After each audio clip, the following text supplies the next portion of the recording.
Yo, it's Joe and welcome to another video. What's one of the most surprising moments in anime? Well, today we're going to be talking about my most favorite character in all of Dragon Ball Z. It's the majestic purple-haired swordsman Trunks, and how his entrance was the coldest, most surprising entrance that I can remember in any anime. I mean, you could argue with me in the comments, but that's at least top 3. And if you don't believe me, allow me to explain it to you. Allow me to set the scene. So we're fresh off the ending of the last saga, the Frieza saga, and Frieza was the big bad main villain of that whole saga. Tyrannical, racist, strongest villain that we faced so far in the entire series. And Frieza was taken out at the end of the last season, the last saga, by Goku when Goku turned Super Saiyan. Something that up to that point nobody had ever seen. It was a legend that being a Super Saiyan was even possible. Fortunately for Frieza, his henchmen and his dad are looking for him. They get his remains. They give him cybernetic enhancements, making him stronger than he was before. So he was the strongest, now he's stronger. And Frieza lands on Earth with his father, King Cold, who was presumably stronger than he is. And they're about to mess some things up. Now, this is very important. We're going to discuss at the end of the video why it had to be Frieza that makes his entrance in the beginning of this saga. But for the time being, Frieza's here on Earth with his dad, with a stronger body, yet with a weaker mind, because our boy, has got some PTSD from that ass whooping that Goku gave him. I mean, Frieza got pencil sketched. Shout out Lupa. Pencil sketched? And he has been haunted by this ass whooping ever since he was brought back to life. But just as he sends his henchmen out to just go and just wreak havoc, they get chopped into pieces by the man of the hour, Trunks. Now, Trunks gets straight to business, okay, and he starts talking saucy. And I hate that we don't really get to see him speak this way, at least not often, because number one, it shows that Saiyan blood that's in him, that cockiness. We know how Saiyans are, and that Vegeta part of him, like father, like son. And he's definitely talking his ish, but we don't really get to see him do that really throughout the rest of the series. He kind of sort of does that when he's facing off against the androids, when he gets stronger and takes them out back in his timeline. But even then, he's not really trash talking like that. He's just letting him know what he's gonna do to him, and he does it. He doesn't waste time. He just gets to it. But this Trunks is enjoying it, just like Vegeta would enjoy something like this. Trunks just does away with all of Frieza's henchmen with ease. It's no problem at all. Does it with a smile. Does it with the sauce, right? Everybody knows the hair flip. And then he drops a bomb on the audience, on Frieza and his pops. He says, you know what? I'm gonna let you guys in on a little secret. I'm going to let you guys find out what it's like to fight a real Super Saiyan. And I ain't talking about Goku. Frieza and his dad are like obviously shocked. They think this guy's bluffing. They think that he's joking. They start laughing like, bruh, cut it out. But their laughs turn to shock real quick because our boy starts powering up. He starts bowering up. Shout out C-Reacts. And the bower lifts up the bodies of his henchmen. We hear the with the aura, right? We see the electricity, we see the hair glow, and bam, bro turns into a Super Saiyan. And Trunks immediately comes back with the sauciness, and he's looking at Frieza, who at this point is shocked. I mean, that PTSD got my boy in a chokehold, but he is shocked, okay? And Trunks is like, what's wrong, man? Is it something I said that sends Frieza off the rails? He gets a blast, throws it at Trunks, but it doesn't do anything. Frieza throws another blast. Like, he is just tweaking, even to the point where his dad's like, brother, my son, you will kill us all. You are tweaking right now. Relax. But at this point, it's on go for Frieza. No more relaxing. And mind you, each of these blasts, Trunks is grabbing them junks, deflecting them. It ain't a thing but a chicken wing for our boy right now. It is going so well for Trunks at this point that Trunks is just smiling at Frieza, laughing at him, and he says, hey, listen, buddy, all right? You're Frieza, the strongest, right? I'm gonna give you one more chance, okay? Hit me with your best attack. Just go ahead.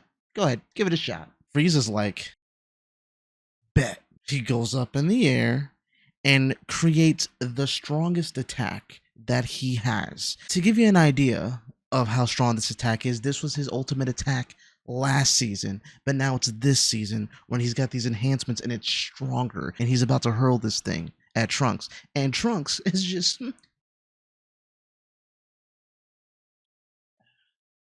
letting him charge up and just waiting for him to hurl it at him. This man is saucy. Frieza's in the air with that death ball getting bigger and bigger, looking just like the sun. And he charges it and he hurls it directly at Trunks. And at this point, we're like, oh, okay, GG's, clap it up. It's over. That's the end of Trunks. That's the end of Earth and everybody on it. It's over. And as Frieza and King Cold are about to skedaddle to observe this planet's destruction, they pause and they turn because Trunks did something unfathomable. He caught the death ball with one hand and was holding it like it was a basketball. I'm just thinking about it now. I'm just thinking about the moment, and like all I'm saying is it's just a good thing that y'all can't see from my waist down right now. Trunks looks Frieza dead in his soul while holding this death ball and is like, "Hey, excuse me, is this yours?" With a smile on his face. Frieza makes another blast, throws it at the death ball in order to make the death ball explode in Trunks' hand, and it's case. Or is it? Because while Frieza and King Cold are looking at this giant crater that was made by this explosion with no remains or no sight of Trunks in it, they think they won. But really, the reason that there's no sight of Trunks is because Trunks is just chilling right on top of them, flying above them, setting up an attack, and he yells out Frieza's name. He says, "Hey, Frieza." He shoots the beam at Frieza. Frieza jumps up to dodge it, and when Frieza jumps up to dodge it, it's already too late. Oma wamo moshinderu, or whatever the hell you say. That boy Trunks has the sword out in hand, and he slices across Frieza's whole body, slices him straight through, cuts him in half, and then proceeds to dice him up some more. And then, to make sure that Frieza is no more, puts out his hand and eviscerates, disintegrates, however you want to say. There's not an atom of Frieza left. Frieza's gone. He made him into Hibachi. They would have been proud of him, and Frieza's gone, baby. But we're not done, because there's still the matter of King Cold. And this is where you get to really understand like how much of a ruthless, I guess, species that Frieza and his father, like where they come from, how ruthless they are. Because if you think Saiyans are bad, nah, his dad switches up real quick and he's like, "Hey, you killed my son. Nice job. How about you work under me? We could rule every planet. Like, it's a great deal. What do you say?" Trunks obviously is not going for it. Trunks wants King Cold dead as well. But King Cold is like, "Hey, can I see your sword? I want to see how it looks. Like, I don't think you would have been able to kill my son without a sword like that. Like, that's such a nice sword." Trunks is like, "Here you go, buddy." Tosses King Cold the sword. King Cold is examining the sword like, "Oh, this is so well made and fine sword here. Yeah, you wouldn't have been able to kill my son without this sword. Actually, you know what? I'm gonna keep this and I'm gonna kill you." So King Cold takes a swipe at Trunks with his own sword, and Trunks catches it with one hand, barehanded, puts his hand out, and blasts King Cold through the chest. King Cold lies on the ground, groveling, begging, "Don't do it, please, no, no." It's too late, player. Trunks sticks his hand out, blasts him, blows him away. And that's the end of Frieza, King Cold.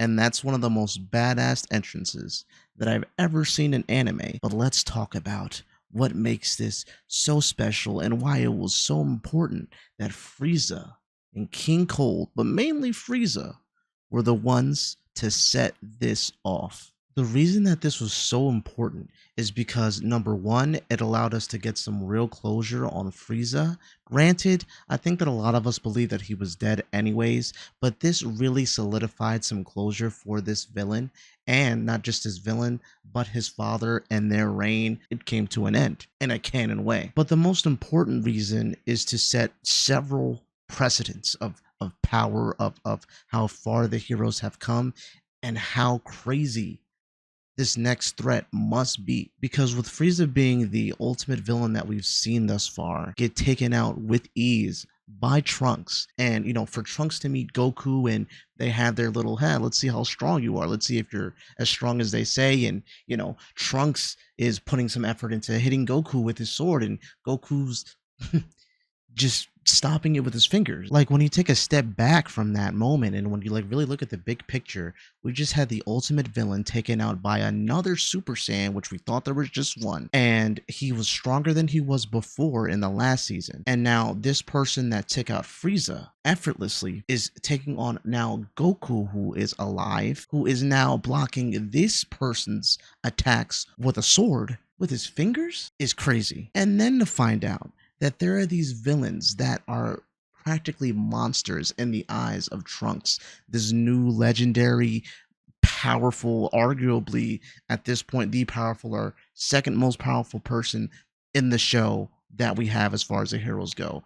To know that there's a threat like that approaching sets how dire the situation is. Frieza was the strongest, but when you put it all into perspective and you, like I said, you take a step back and you think about all that stuff, even if we didn't realize it, we knew subconsciously this is going to be crazy. And this arc, this saga is going to be insane. Leave a like and subscribe if you've made it this far. If you've been watching a few of my videos and you've been making it this far in my videos, hey, you might as well subscribe, family. But either way, I appreciate you watching, and leave your thoughts down below. What are some of the most surprising moments in anime that you can think of? Leave your comments down below, request it, and I will get to it. I hope you enjoyed the video. I'm going to see y'all next time. Stay safe. Peace.